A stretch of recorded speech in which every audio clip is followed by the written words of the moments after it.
皆さんこんにちは、アンリです。今日は動画 AI 市場の覇権交代が確定した話と、空完全撤退とランウェイ東京63億円上陸を AI に詳しくない方にもわかるようにお伝えします。2026年5月15日、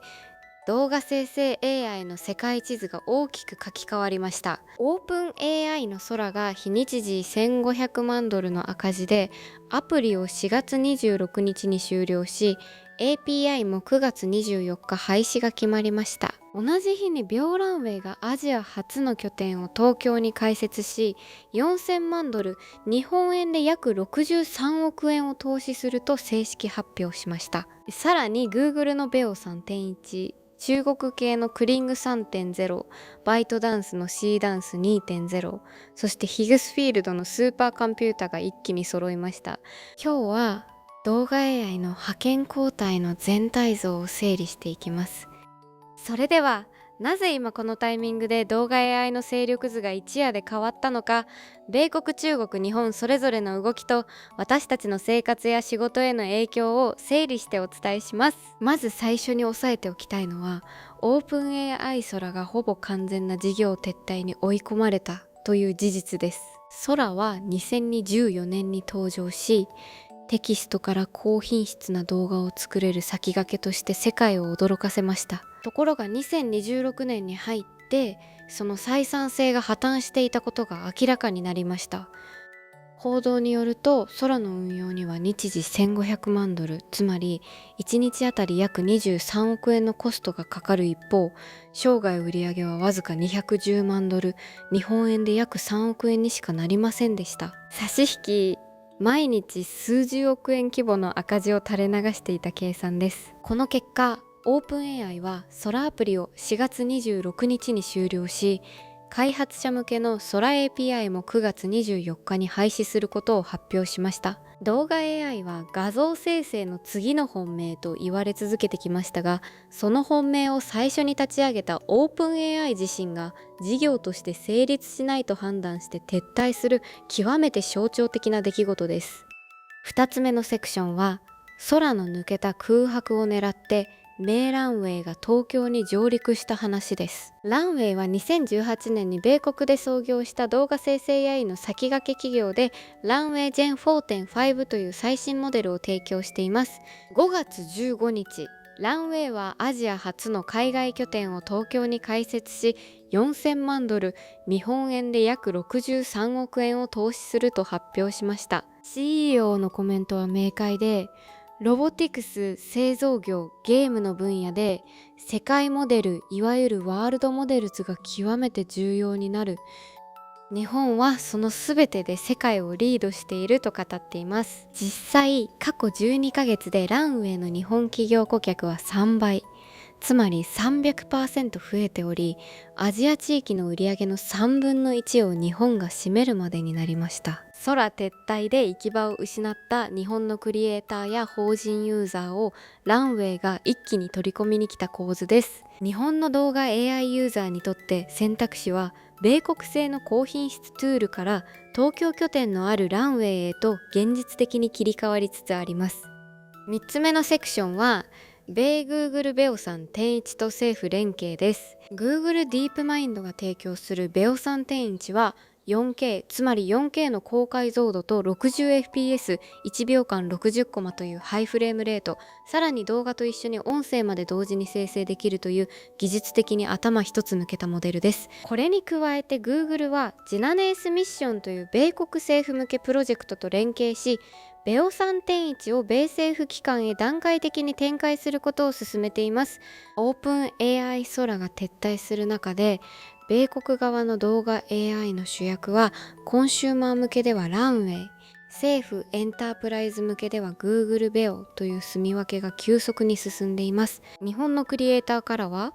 ベオは政府用なのでなかなか個人では触れない、ランウェイの東京拠点経由でしか実用的に使えないという声が出ており、米国の動画 AI は事実上ランウェイに一本化されつつあります。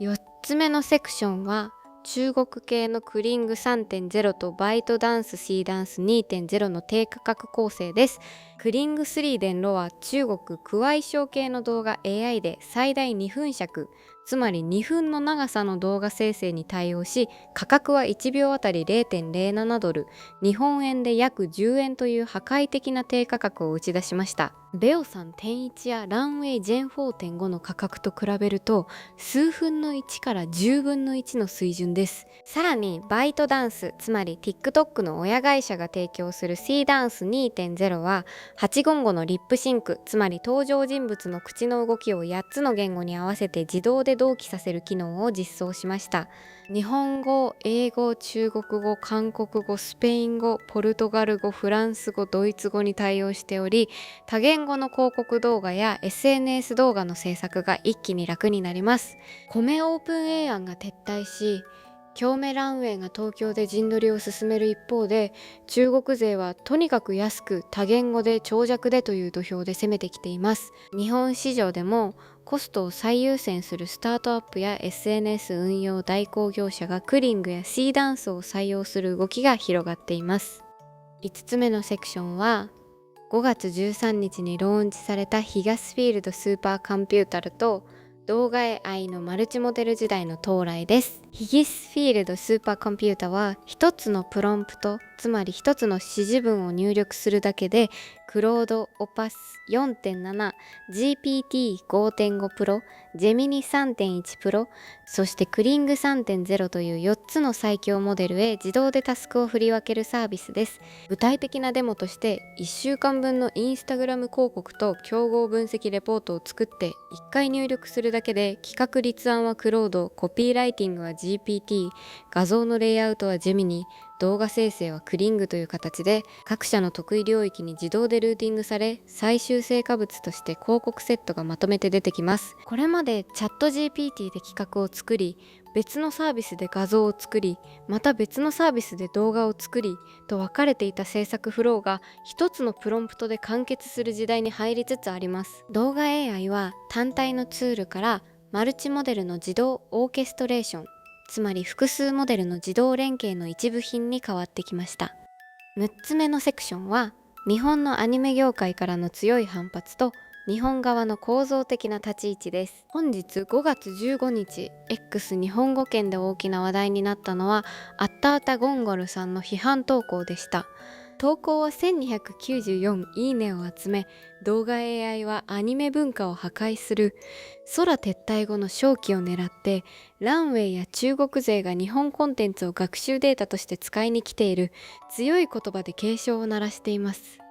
これに加えてコンテンツ業界団体であるアクリシア・オフィシアル・アンナダゴーさんは無断学習は違法だと公式見解を発表し、アクリシアル・アンナダゴーさんはミオル・コーシーエータカル・スエテシ・アフシアフコーさんは3317いいねまで伸びました。EU 最高裁、つまり欧州連合の最高裁判所は著作物の無断学習を違法と判断する判決を出しており、日本でも同様の議論が一気に加速しています。動画 AI 業界の構図を整理すると、米国側はオープン AI が撤退してランウェイが東京拠点で受け皿になる動き、中国側はクリングと C ダンスの低価格多言語構成、そして日本側はコンテンツの供給源でありながら同時に反対運動の発信地でもあるという三極化がはっきり見えてきました。ここまでの整理をまとめます。2026年5月15日、動画 AI シジャーの覇権交代が確定しました。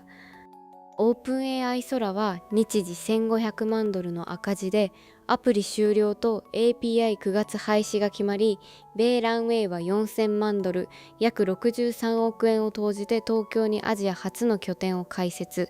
Google ベオさん10.1は米政府向け展開。中国クリング 3.0 とバイトダンス C ダンス 2.0 とは破壊的価格と8言語リップシンクで構成。ヒガスピールスーパーコンピュータはマルチモデル自動連携を実装しました。日本ではアニメ業界の反発が広がり、無断学習をめぐる法的議論も加速しています。